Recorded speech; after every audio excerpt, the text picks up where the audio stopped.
Bismillahirrahmanirrahim. Assalamualaikum warahmatullahi wabarakatuh. Alhamdulillah hamdan katsiran thayyiban mubarakan fihi kama yuhibbu rabbuna wa yarda. Asyhadu an la ilaha illallah wahdahu la syarikalah wa asyhadu anna Muhammadan abduhu wa rasuluh. Allahumma salli wa sallim ala nabiyyina Muhammadin wa ala alihi wa ashabihi ajma'in. Rabbi syrah li sadri wa yassir li amri wahlul 'uqdatam min lisani yafqahu qawli, amma ba'd. Alhamdulillah, kembali kita diberikan Allah kesempatan untuk melanjutkan majelis kita dalam pembahasan kitab Al-Bidayah wan Nihayah yang dituliskan oleh Al-Imam Ibnu Katsir rahimahullah. Salawat serta salam tak lupa selalu tercurahkan kepada Nabi kita, Nabi besar Muhammad sallallahu alaihi wasallam, beserta keluarga beliau, sahabat-sahabat beliau, dan pengikut-pengikut beliau sampai akhir zaman nanti. Kita masih berbicara tentang Tufail bin Amr ad-Dawsi radhiyallahu an. Masya Allah, ini barokah yang Allah berikan kepada seorang sahabat Nabi, yaitu Tufail bin Amr ad-Dawsi. Dari perjalanan hidupnya banyak faedah yang bisa kita petik, yang bahkan ketika membahas satu peristiwa saja, peristiwa masuk Islamnya, ini baru peristiwa masuk Islamnya,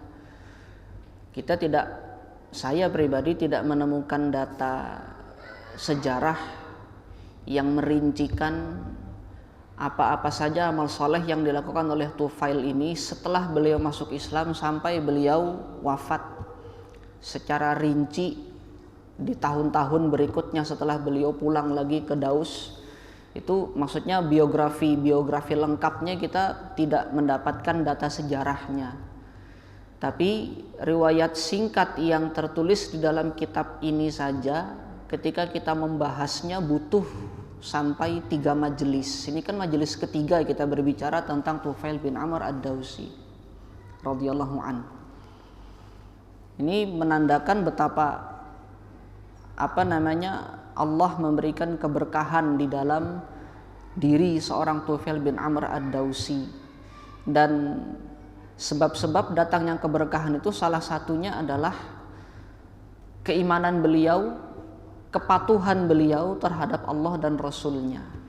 Makanya di flyer yang di share di grup itu tadi, judul yang saya pilihkan adalah kepatuhan seorang sahabat Nabi Sallallahu Alaihi Wasallam. Kita lihat bagaimana patuhnya seorang Tufail ad-Dawsi terhadap perintah Rasulullah Sallallahu Alaihi Wasallam. Saat kemarin Rasulullah perintahkan lagi, kembali lagi kamu ke kaummu. Ya, ketika mendapati kaumnya itu tidak langsung menjawab atau merespon dakwahnya Tufail, Rasulullah doakan Tufail, doakan orang-orang Daus, dan kemudian perintahkan Tufail untuk kembali lagi ke kaummu, dan kemudian perintahkan Tufail untuk berlembah lembut di dalam dakwah. Ditaati oleh Tufail. Pada riwayat yang berikutnya, Tufail bin Amr ad-Dawsi mengatakan, falam azal bi ardi dausin ad'uhum ilal Islam. Setelah diperintahkan oleh Rasulullah kembali beliau. Dan di situ dengan segala rintangan yang beliau dapatkan saat proses dakwah, Tufail bin Amr ad-Dawsi berupaya sekuat tenaga untuk bertahan. Falam azal bi ardi Daus, aku senantiasa berada di perkampungan orang-orang Daus, apapun yang terjadi. Ad'uhum ilal Islam, dan aku mendakwahi mereka untuk masuk ke dalam Islam. Hatta hajara Rasulullah sallallahu alaihi wasallam, sampai Rasulullah hijrah ke Madinah. Jadi Tufail belum ikut hijrah. Wa madha badrun wa uhudun wal khandaqu, sampai nanti selesai perang Badar, perang Uhud, perang Khandaq, Tufail pun belum ikut perang bersama dengan Rasulullah pada saat itu, karena disibukkan dengan aktivitas dakwah beliau di perkampungan Daus. Kapan Tufail kemudian bertemu atau ikut hijrah bersama Rasulullah ke Madinah? Tsumma qadimtu ala Rasulillah sallallahu alaihi wasallam biman aslama ma'i min qaumi. Kemudian baru aku ikut kepada Rasulullah. Kemudian baru aku menghadap kepada Rasulullah, mendatangi Rasulullah sallallahu alaihi wasallam bersama dengan orang-orang yang Islam dari kaumku. Dan pada saat itu Rasulullah sallallahu alaihi wasallam bi Khaybar. Pada saat itu Rasulullah berada di kota Khaybar. Khaybar itu kan terjadi, pertempuran Khaybar itu terjadi sekitar tahun ke-7 Hijriah. 3 atau 4 tahun sebelum Rasulullah wafat.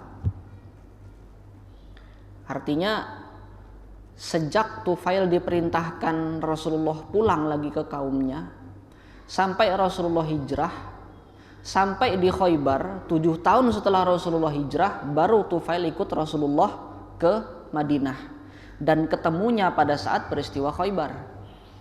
Jadi ketemunya di Khaybar. Rasulullah bersama dengan kaum muslimin berada di Khaybar untuk menjalankan pertempuran. Di situ baru kemudian bertemu dengan Tufail bin Amr ad-Dausi. Makanya nanti di akhir kisahnya Tufail dapat jatah, ini juga dapat jatah fa'as hamalana ma'al muslimin, dapat jatah ghanimah dari hasil pertempuran Khaybar, karena beliau ikut pada pertempuran Khaybar. Nah, hatta nazaltul Madinah, sampai di Madinah bisa ba'ina aw thamanina baitan min dausin, bersama dengan sekitar 70 atau 80 rumah. Maksudnya 70 atau 80 rumah ini bersama dengan sekitar 70 atau 80 keluarga. Kepala keluarga lah kalau mau kita kita hitung di zaman sekarang ini. Jadi selama bertahun-tahun itu tadi proses dakwahnya Tufail mendakwahi orang-orang Daus, beliau hanya mendapatkan sekitar 70 atau 80 kepala keluarga bersama dengan keluarganya. Jadi tidak semuanya orang-orang Daus kemudian masuk Islam. Baru kemudian dibawa 70 atau 80 orang ini, 70 atau 80 keluarga ini kemudian dibawa oleh Tufail ikut bersama Rasulullah hijrah ke Madinah. Singkat cerita, Tufail nanti masih hidup setelah Rasulullah wafat. Nanti beliau akan wafat dalam keadaan syahid pada peristiwa Yamamah. Yamamah ini kan pertempuran antara kaum muslimin melawan pengikutnya Musailamah Al-Kadzab. Aduh, saya kalau nyebut nama Musailamah ini panas lagi hati saya. Karena kalau mau kita bahas Musailamah ini, kita tahu Musailamah, kemudian Al-Aswad Al-Anazi, kemudian siapa lagi namanya itu, Tulaihah, ini para nabi palsu ini. Tercatat dalam sejarah Musailamah dan Al-Aswad Al-Anazi, 2 di antara nabi-nabi palsu di zamannya Abu Bakar. Mereka ini ternyata menyatakan kenabiannya itu ketika Rasulullah masih hidup. Itu kurang ajarnya Musailamah nih. Jadi Musailamah menguasai daerah Yamamah. Ketika mendengar Rasulullah itu di ujung-ujung umurnya Rasulullah, ketika Rasulullah mau wafat.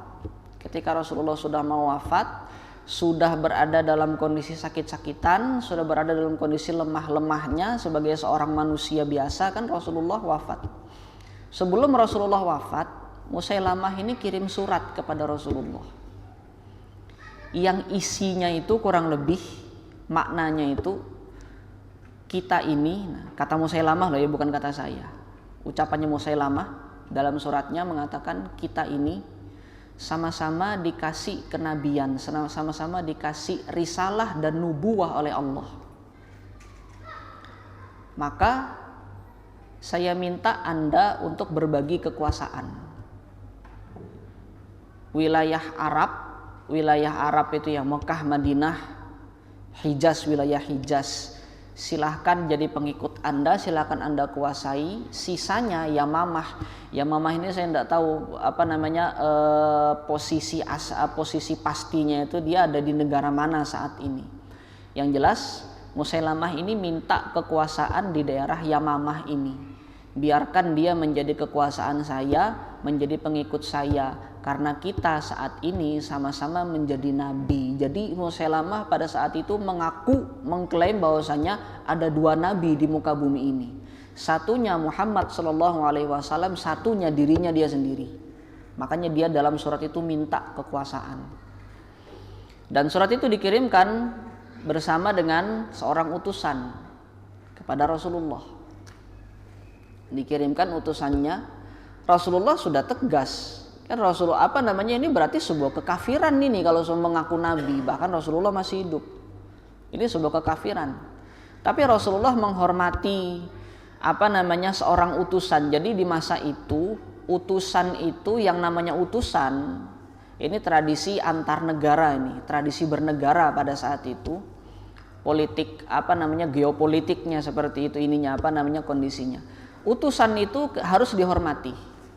Ketika ada seorang utusan dari negara manapun, dari siapapun kabilahnya, siapapun pemimpinnya, kalau mengirim suatu utusan misalkan kepada Rasulullah, utusan itu kalau diperlakukan secara tidak hormat berarti apa namanya negara manapun, pemimpin kabilah manapun yang memperlakukan seorang utusan secara tidak hormat, apalagi menjadikan utusan sebagai tawanan, apalagi menjadikan utusan itu dibunuh misalkan, itu sudah menandakan pemimpin kabilah itu memulai peperangan. Nah, jadi apa namanya Rasulullah kalau seandainya membunuh kamu itu tidak kalau seandainya membunuh utusan itu diperkenankan, akan dibunuh utusannya itu karena kafir kan. Ditanya oleh Rasulullah ketika datang ke hadapan beliau, ditanya bagaimana pendapat Anda tentang isi surat ini. Dia yakin dengan isi surat itu, berarti dia kafir, ikut kafir bersama dengan Musailamah. Nah, belum sempat Rasulullah mengirimkan utusan untuk mendakwahi Musailamah, Rasulullah keburu wafat. Makanya kemudian tugas untuk memerangi Musailamah itu diambil alih oleh Abu Bakar sebagai khalifah pemimpin setelah Rasulullah. Diperangi. Karena memang itu sejatinya adalah tugas yang dulu pernah ingin dieksekusi oleh Rasulullah, tapi belum sempat. Kan seperti itu. Makanya ketika itu bukan kepada Musailamah. Kalau kepada Musailamah tidak ada pertentangan. Nanti pertentangannya kepada orang-orang yang menolak membayar zakat. Baru ada tentangan dari Umar bin Khattab. Mereka menolak membayar zakat, tapi mereka masih sholat gitu loh. Kenapa kok kita perangi? Tapi kepada pengikutnya Musailamah, kepada kabilahnya Musailamah pada saat itu tidak ada pertentangan. Ketika Abu Bakar memerintahkan Usamah bin Zaid untuk memimpin pasukan memerangi Musailamah, di situ kaum muslimin semuanya sepakat dan kemudian turun ikut membantu. Nah, pertempuran Yamamah ini menjadi pertempuran yang dahsyat, yang membuktikan bahwasannya seorang pendusta seperti Musailamah ini ternyata punya pengikut yang banyak, yang bahkan setelah peristiwa Yamamah ini kekhawatiran muncul di hatinya Umar bin Khattab. Karena banyak kehilangan sahabat-sahabat yang menghafal Al-Quran. Nanti panjang lagi ceritanya itu kan. Ketika Umar bin Khattab minta persetujuan kepada Abu Bakar As-Siddiq. Berarti Quran harus ditulis. Kalau tidak seperti itu, khawatirnya Quran nanti akan kesulitan orang mempelajari Al-Quran. Karena banyak penghafal Quran yang wafat di peristiwa Yamamah. Saking dahsyatnya itu peristiwa itu, artinya pertempuran itu terjadi antara dua kubu yang besar. Pengikutnya Musailamah itu banyak. Maka tidak heran kalau di zaman sekarang ini ada tidak sedikit kan, ada yang mengaku sebagai dai, ada yang tampil ke publik, ada yang diberikan panggung, tapi kemudian yang disampaikan itu adalah ceramah-ceramah yang kosong, tidak ada nilainya, tidak ada isinya, tapi pengikutnya juga banyak, bahkan punya pondok pesantren dan seterusnya. Ya semenjak dulu terjadi sudah seperti itu.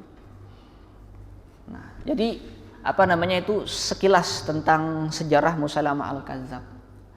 Nah, Tufail bin Amr ikut serta di dalam pertempuran Yamamah itu dan kemudian beliau syahid di situ. Akhir umurnya ditutup dengan kondisi yang mulia. Salah satu keistimewaan Tufail bin Amr ini adalah saking taatnya beliau, punya ketaatan yang berada pada level yang tinggi kepada Allah dan Rasulnya. Kalau kepada Rasulullah begitu patuhnya, berarti kepada Allah juga pasti patuh, juga pasti taat. Apa yang Rasulullah ucapkan, apa yang Rasulullah perintahkan, diikuti. Dan hampir semua sahabat Nabi SAW punya karakter yang seperti ini. Karakter taat, karakter yang patuh, nurut sama Rasulullah. Rasulullah bilang apa, nurut. Kalaupun ada sahabat-sahabat yang dalam tanda kutip tidak patuh terhadap perintah Rasulullah, ini terjadi karena kesalahpahaman. Seperti yang kita ceritakan pada kasusnya Abu Dzar Al-Ghifari kemarin. Salah paham, karena Abu Dzar menilai kenapa kita harus diam, kenapa kita harus sembunyi, kan kita benar kan. Rasulullah perintahkan pulang kamu ke kaummu. Abu Dzar mengatakan, enggak, saya enggak mau pulang, saya harus menyuarakan kebenaran ini. Itu kan kesalahpahaman. Artinya Abu Dzar menilai kebenaran ya harus diungkap, kebenaran harus disuarakan, harus dibuka. Untuk apa kita menyembunyikan kebenaran? Itu kesalahpahaman di situ. Sama juga dalam kasus perang Uhud yang kemarin sudah pernah kita singgung, kesalahpahaman dari para sahabat. Rasulullah perintahkan jangan turun dari sini, jangan turun dari Bukit Rumat, dari Jabal Rumat, para pemanah jangan turun dari sini. Dipahami oleh para pemanah pada saat itu, jangan turun itu perintah yang berlaku selama masa perang. Ketika perang sudah selesai, kita bebas turun, kan gitu. Nah, ketika melihat kaum kafir mundur, berarti kan prajurit kaum muslimin yang ada di Jabal Rumat itu menilai kalau musuh mundur berarti selesai sudah perang. Kalau selesai sudah perang berarti boleh kita turun mereka. Salah paham. Jadi bukan berarti mereka tidak patuh kepada Rasulullah. Mereka sangat patuh, sangat taat kepada Rasulullah. Tapi namanya manusia, pasti ada terjadi kesalahpahaman yang demikian. Kalau mau kita lihat lagi kepatuhan seorang Abu Bakar As-Siddiq. Nah ini. Iman Abu Bakar As-Siddiq, keimanan beliau, kepatuhan beliau, imannya Abu Bakar kepada Rasulullah ini bahkan sudah sampai pada level mengalahkan logika. Iman itu bisa mengalahkan logika. Nanti akan kita ceritakan peristiwanya pada saat Isra Mi'raj.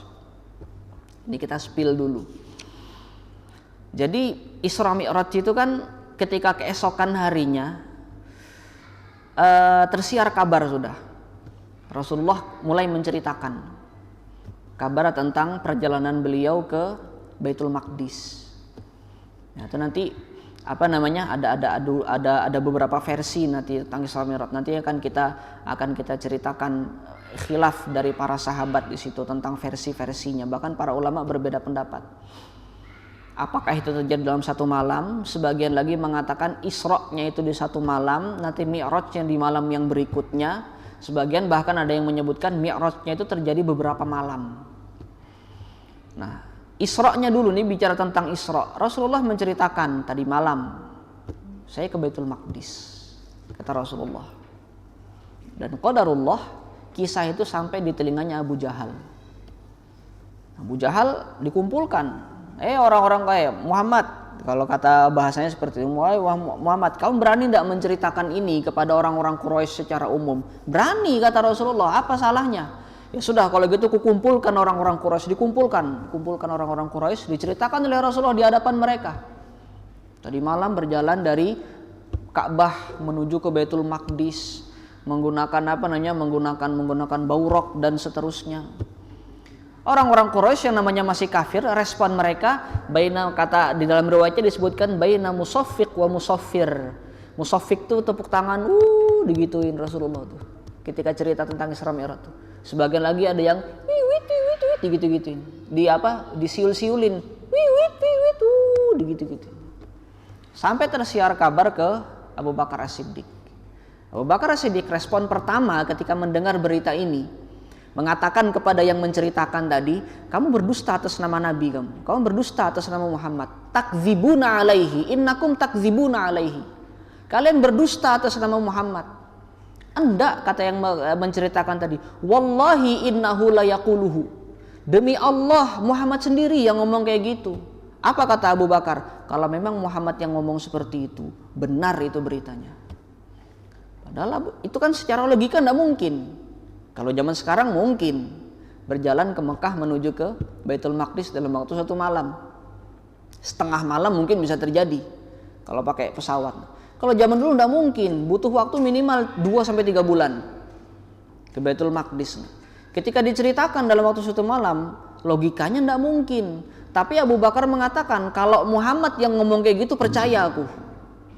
Karena saking kuatnya imannya Abu Bakar sampai bisa mengalahkan logika.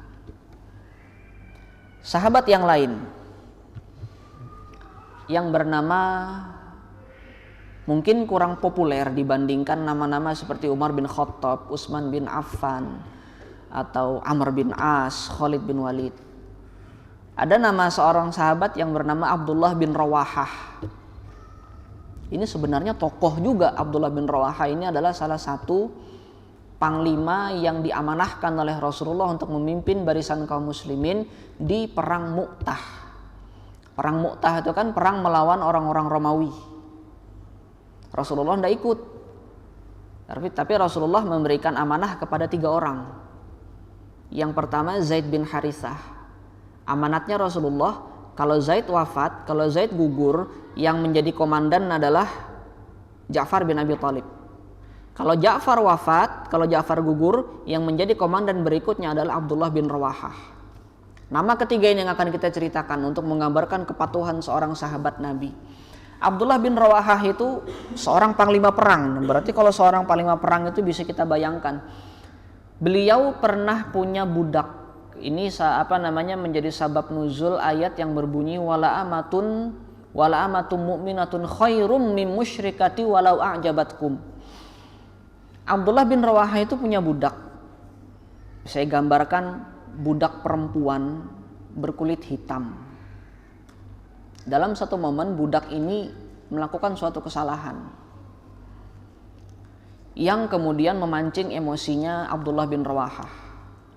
Karena emosi, kemudian Abdullah bin Rawahah ditempelengnya budak ini tadi. Bisa kita bayangkan tempelengan seorang panglima perang. Kalau kita bicara panglima perang di zaman Rasulullah betul-betul jago berantem loh ya. Bukan sekedar panglima yang bukan sekedar panglima yang mendapatkan posisi itu karena orang dalam misalkan, atau karena dekat dengan pejabat-pejabat yang lain terus kemudian dapat posisi sebagai panglima. Enggak. Kalau panglima di zaman Rasulullah jago berantem, ahli strategi dan seterusnya. Secara fisik kuat. Kita bayangkan tempelengan seorang panglima perang. Sekali aja nempeleng terkapar budaknya itu tadi. Apalagi budak perempuan. Melihat budak perempuannya terkapar, baru kemudian tersadar Abdullah bin Rawahah. Astagfirullahaladzim, ini perempuan ini perlakuan seperti ini. Mengadulah akhirnya kepada Rasulullah. Untuk menceritakan ini, mengadu apa yang bisa saya lakukan untuk menebus kesalahan ini.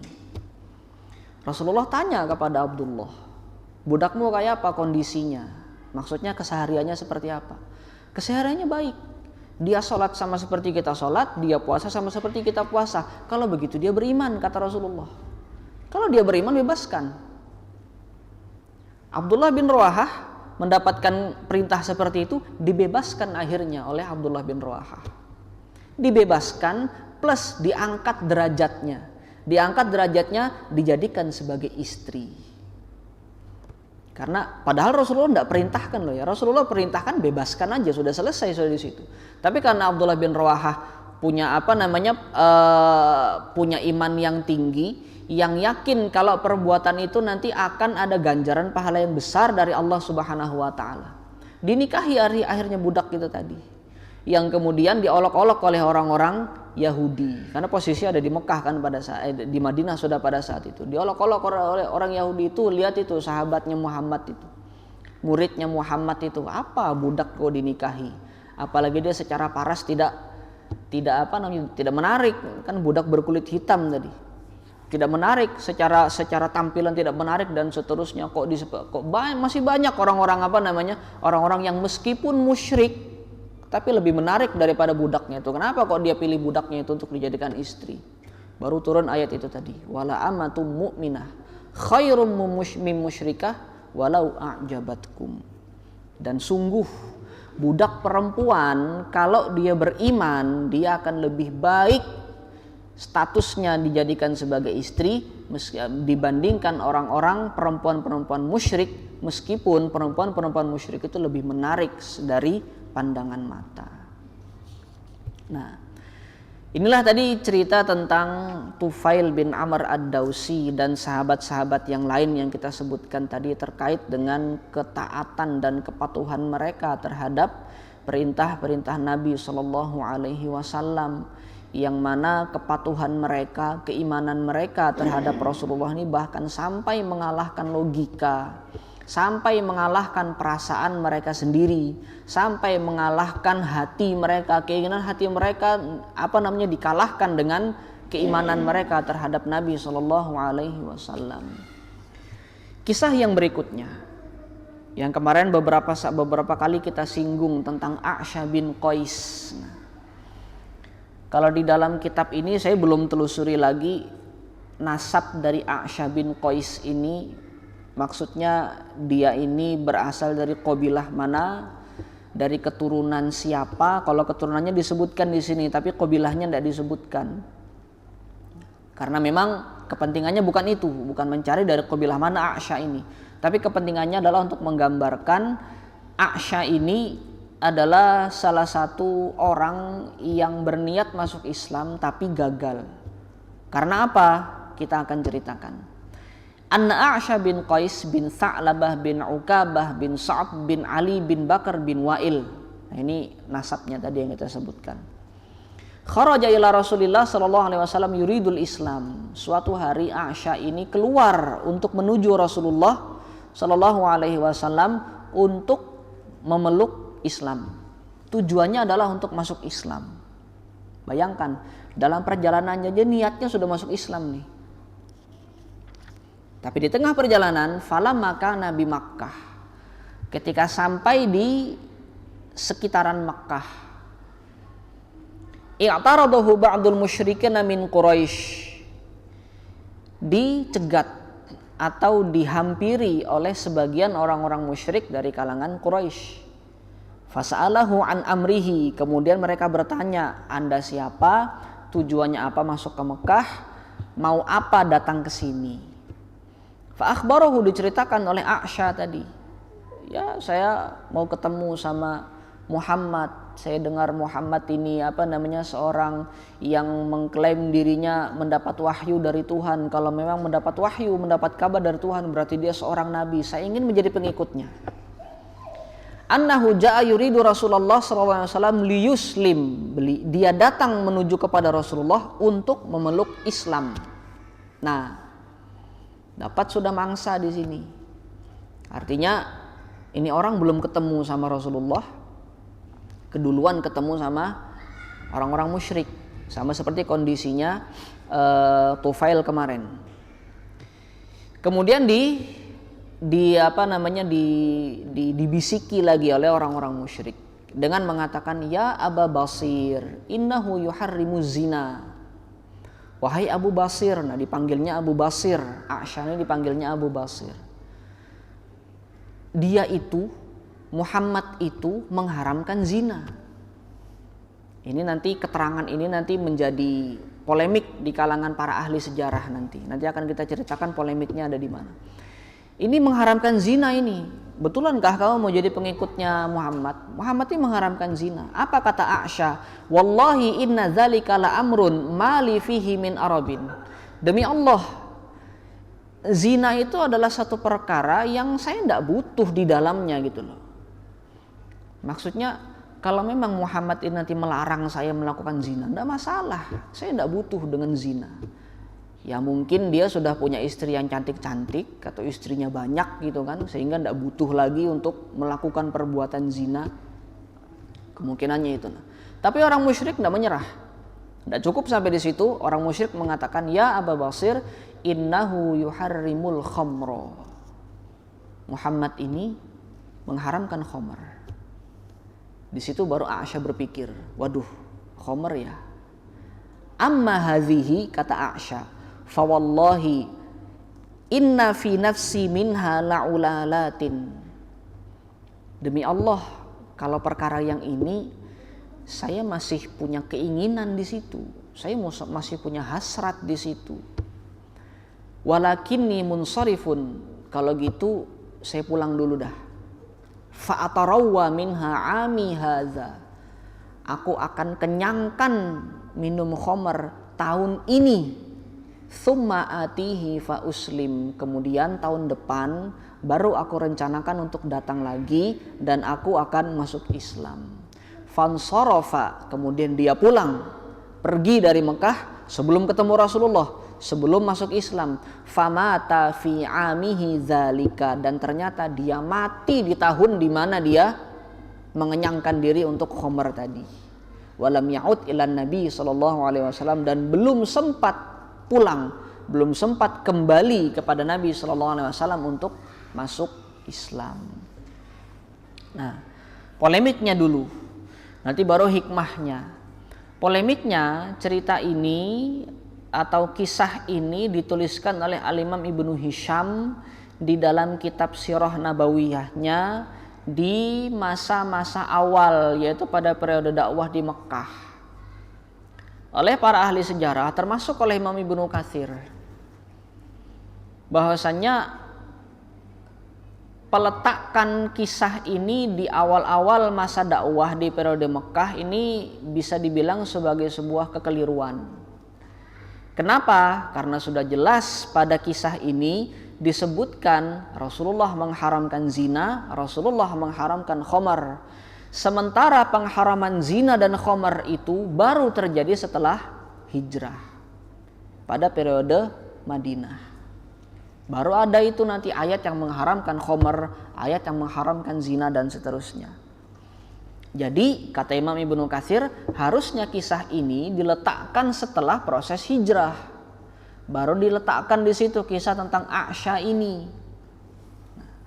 Tapi kalau kita lihat sebenarnya tidak ada salahnya, ada kemungkinan. Maksudnya tidak sepenuhnya salah Imam Ibnu Hisham ketika meletakkan kisah ini pada periode Mekah. Kenapa? Karena memang bisa jadi orang-orang musyrik ketika mengatakan innahu yuharrimu zina, Muhammad itu mengharamkan zina, bukan melihat dari teks Al-Quran yang disampaikan oleh Rasulullah, tapi melihat dari perilaku Rasulullah. Memang sejak awal Rasulullah itu tidak pernah melakukan zina. Jadi di situ orang-orang musyrik bisa jadi menilai, oh kalau gitu Muhammad mengharamkan zina. Memang sejak awal, sejak muda, bahkan sejak kecil Rasulullah itu tidak pernah menyentuh khamr. Maka dari situ orang-orang musyrik menilai, kalau kamu nanti jadi pengikutnya Muhammad, kamu nanti akan harus ikut seperti itu. Kamu tidak boleh zina karena Muhammad tidak pernah berzina, kamu tidak boleh minum khamr karena Muhammad juga tidak pernah minum khamr. Jadi dilihat dari kondisinya, dari perilakunya Rasulullah. Penilaian orang-orang musyrik ini tadi melihat dari perilakunya Rasulullah, karena memang Rasulullah tidak pernah zina, tidak pernah juga melakukan khamr, tidak pernah meminum khamr.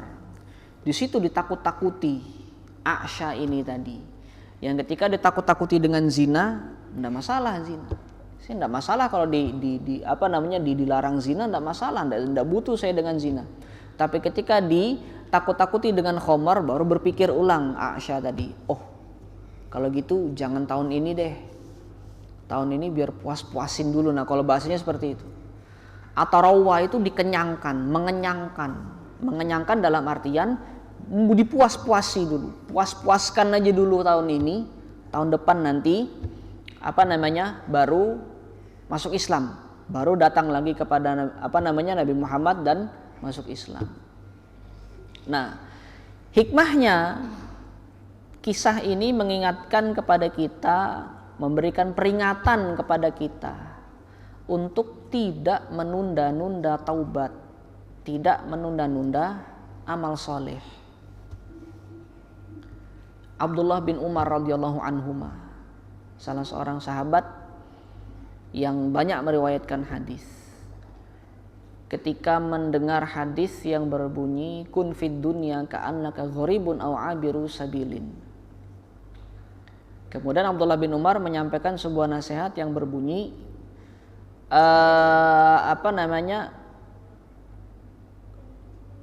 kalau engkau berada di pagi hari, jangan sampai menunggu sore hari untuk bertaubat.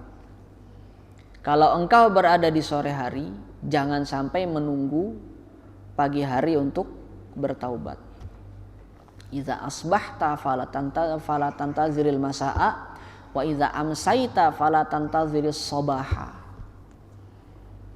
Karena kadang-kadang, ya entah kadang-kadang entah sering ya, orang itu kan kalau sudah nyantap maksiat, nah, maksiat itu punya punya unsur adiksi.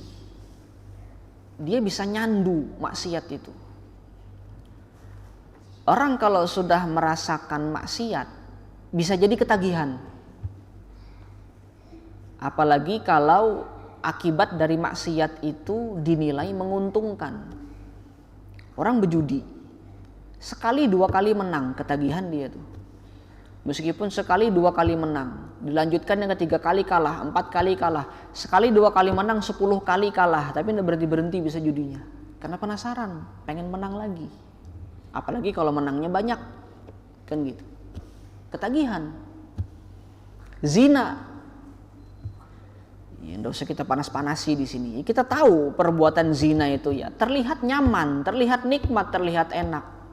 Kalau orang sudah terbiasa berzina, nauzubillah, ketagihan dengan perbuatan zina. Khomer juga seperti itu. Khomer itu juga nyandu itu khomer.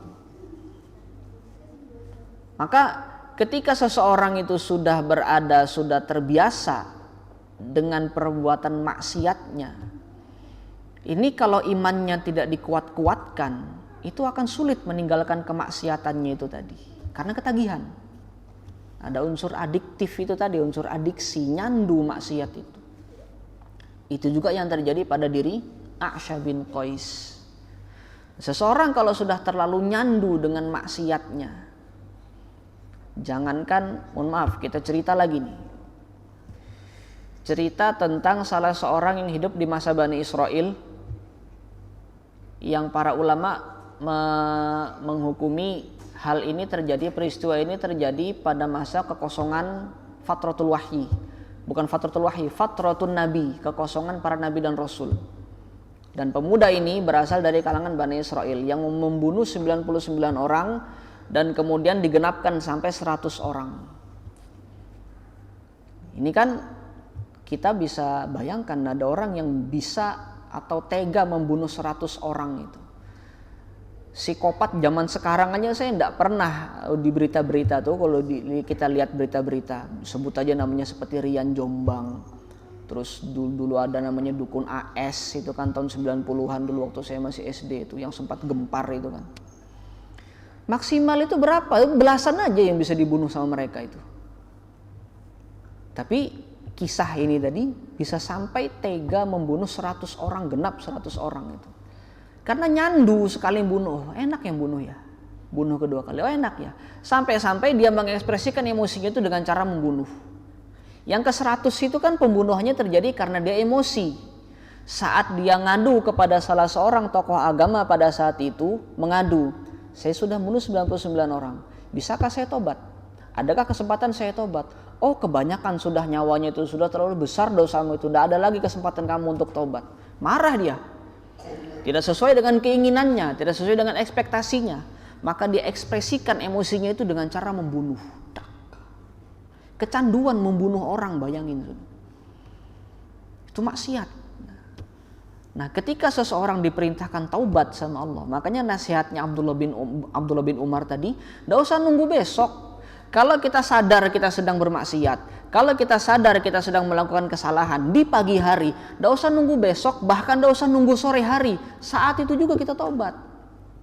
Kalau kita sadar melakukan maksiat di sore hari, tidak usah nunggu besok, tidak usah nunggu pagi harinya. Pada saat itu juga kita bertobat. Karena tidak ada yang bisa menjamin.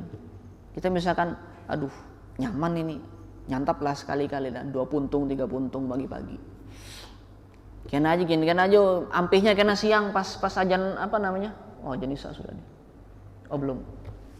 Kena aja pas zuhur, habis sholat duha, sepuntung 2 puntung. Kena aja tobatnya habis sholat zuhur. Sekalinya pas puntung pertama sudah meninggal, nauzubillah. Meninggal dalam kondisi melakukan maksiat. Itu yang terjadi pada diri A'sha bin Qais. Ketika ada kesempatan untuk bertaubat, nanti aja dulu, puas-puasin aja dulu. Apalagi ini kurun waktunya 1 tahun, 1 tahun dia mau puas-puasin. Mending kalau 1 bulan, mending kalau 2 bulan. 1 tahun dia mau puas-puasin, karena sudah saking nyandunya dengan maksiat berupa khamr. Nah ini yang hati-hati nih. Maka kalau orang sudah terlanjur terjerumus ke dalam satu aja kemaksiatan dan kemudian sampai nyandu dengan maksiat itu, memang perlu effort, memang butuh butuh energi lebih, butuh upaya lebih untuk meninggalkan kemaksiatan tersebut. Tapi kalau memang orang sudah kuat keimanannya, nah itu Allah akan bantu, seperti kasusnya Tufail bin Amr tadi. Allah bantu, sekuat apapun beliau menutup diri dari Nabi Muhammad, Allah pertemukan dengan Nabi Muhammad dengan begitu mudahnya. Kan seperti itu. Maka kita di zaman sekarang ini ya itu tadi, taubat itu memang Allah sudah desain satu perbuatan ibadah yang tidak ada batas waktu. Allah tidak memberikan waktu-waktu tertentu untuk bertaubat. Beda dengan sholat. Belum waktunya sholat isya, kita sholat isya, tidak sah sholat isyanya. Tapi kalau taubat, Allah tidak kasih waktu tertentu. Misalkan taubat hanya sah ketika dilakukan di malam hari. Tidak. Kapanpun kita mau taubat, silahkan kita taubat. Allah tidak kasih waktu-waktu tertentu. Allah buka kapanpun kita taubat itu. Tapi tetap ada batas waktunya. Batas waktunya sampai mati.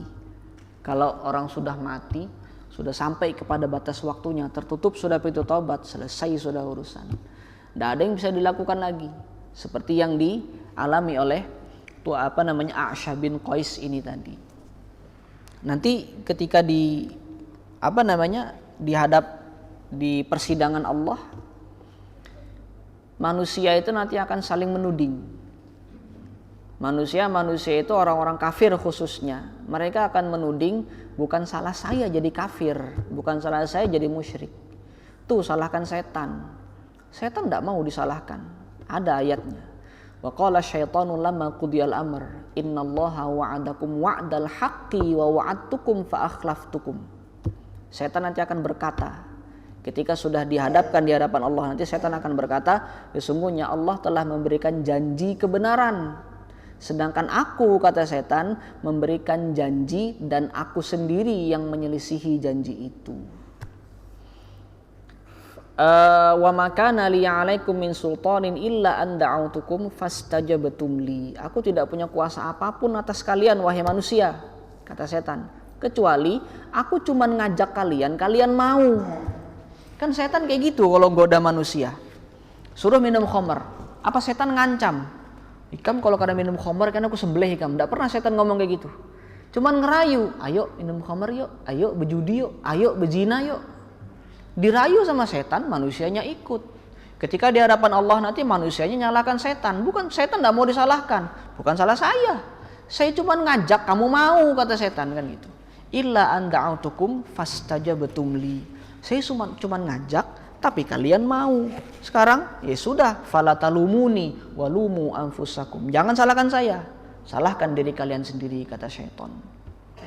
Mudah-mudahan Allah Subhanahu wa taala memberikan kita perlindungan dari godaan-godaan syaitan Karena kita tahu bahwasanya syaitan itu adalah musuh yang nyata bagi kita.